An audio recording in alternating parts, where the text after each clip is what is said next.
राम राम परेकर सर्वांचा राम राम, सर्वांना जय श्रीराम. आज एक अनुभव तुमच्यासोबत व्यक्त करावा असं माझं मत आहे.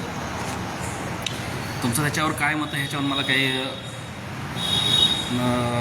अनुभव नाही. तरी आजचा अनुभव एवढा वाईट होता की खरंच काय होतं आहे काय नाही याच्यावर आपण खरं विचार केला पाहिजे.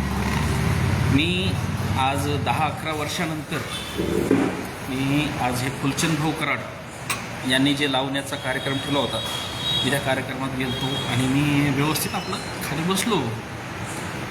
तुम्हाला कुठं सांगत नाही, हा कार्यक्रम खरं बघायला गेलं तर 3-4 लाख रुपये लागण्यासारखा कार्यक्रम होता. आणि हा कार्यक्रम एवढा सुंदर आणि अतिशय लाजवाब होता. ते अप्सरा मेनकारामध्ये जे आहे ना, ते सर्व ह्याच्यामध्ये जे आहे ते सर्व होतं. लावण्याचा कार्यक्रम होता. आणि तुम्हाला सांगू का, ज्यांची हे 2-3 लाख रुपयाचा कार्यक्रम होता, पण ज्यांची 200 रुपये कमवण्याची बी लायकी नव्हती ना, ते एवढे दारू पिऊन धिंगाणा करत होते. आणि हे तुम्हाला ते अनुभव सांगण्यासारखा नाही. माझ्या शेजारी एक व्यक्ती बसला होता की त्याच्यात 3-4 लहान मुली होत्या. त्या लहान मुलींना सुद्धा ती काही दिसत नव्हतं. एवढे गर्दा आणि आपली परळीमध्ये आपण काय करतोय, आपण किती आपलं नाव बदनाम करतो.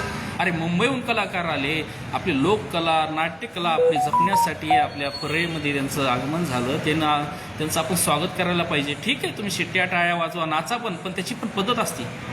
एक मूर्खा पोरानं नाही का एक दगड मारला, ते त्या महिलेला लागला असता. ती पण कोणाची माता भगिनी. अहो, एक गाणं करण्यासाठी तुम्हाला एक गाणं तुम्ही नुसतं स्टेप बाय स्टेप बसून दाखवा.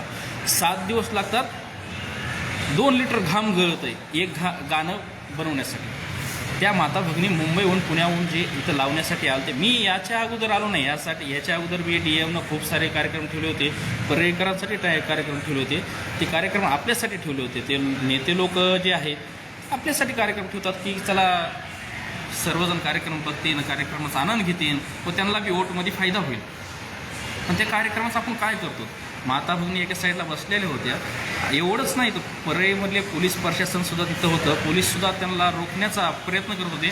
पण ती टुकार गाबडे जी होती ती पोलिसांना सुद्धा ऐकत नव्हती. आणि लय मोठे नव्हते ते, एक 10-15 वर्षाचे असतील. नशेडे गंजेडे एवढा घाण वासत होतं तिथं. आता तुम्ही म्हणता की मी कशाला तिथं गेलो. खरं सांगायचं म्हणजे ते मंडप छोटा होता. आणि फुलचंद भाऊचा कार्यक्रम म्हणलं तर मी म्हणलं जास्त पब्लिक यायची नाही, म्हणून मी तिथं गेलो. म्हणलं चांगला आपल्याला कार्यक्रम बघता येईल, चांगला कार्यक्रमाचा आनंद घेता येईल. आणि मी आनंद घेतला. पण असं नाही, मी तर खूप आभारी आहे जे पुण्याहून कलाकार आलते. त्यांचा खरंच आभारी आहे मी. मला त्यांचे कोणाचे नावं आठवत नाहीत. पण जैन लावण्या केला, या जैन ते ढोलक काय म्हणतात ते आपलं ढोलकी वाजवली, जैन पियानो वाजवला. अतिशय सुंदर लाजवाब होतं. खरं सांगू का, असला कार्यक्रम बघण्यासाठी 1000 रुपये तिकीट लागते. असला कार्यक्रम बघण्यासाठी 1000 रुपये तिकीट काढून जावं लागते. ते कार्यक्रम आपल्या परळीमध्ये आल्याच्या नंतर आपल्याला फ्री बघायला भेटते. पण ते कार्यक्रमाचं आपण कसं स्वागत करतो. अरे ते कलाकार आहे, इतके कला.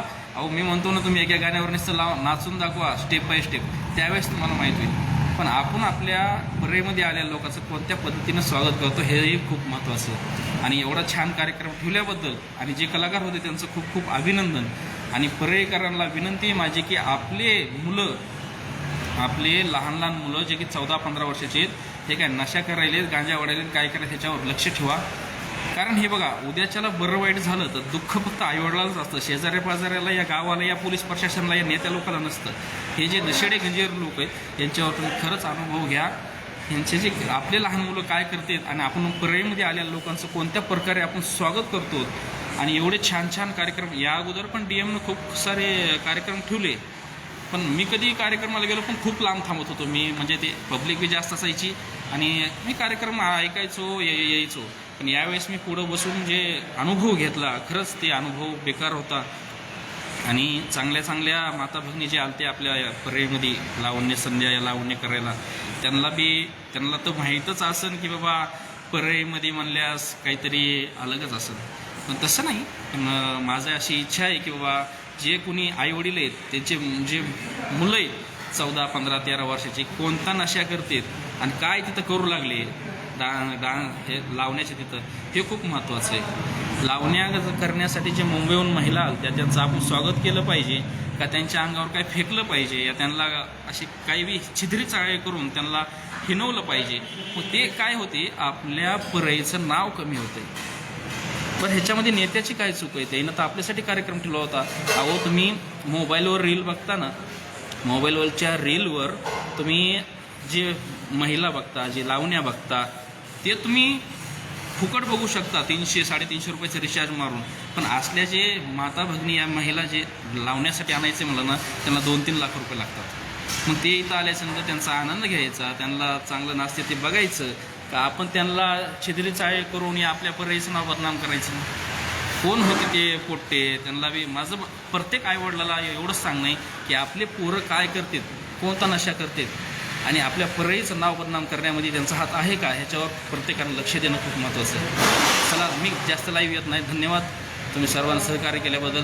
आणि तुम्ही पण लक्ष ठेवा, आपल्या परईचं नाव बदनाम नाही झालं पाहिजे. अहो एवढंच नाही, मला ते काही मुलं नाही का कीव वाटते त्यांच्या आईवडिलाची की त्यानं काय काय त्यांचं नाव ठेवले असतील आणि काय काय त्यांचं स्वप्न असतील मुलाबद्दल आणि काय मुलं करत होते. खरंच आईवडिलाचे स्वप्न त्यानं बी मोडले नाही पाहिजे आणि आपल्या परईचं नाव बदनाम नाही झालं पाहिजे. चला, जय हिंद, जय महाराष्ट्र, राम राम.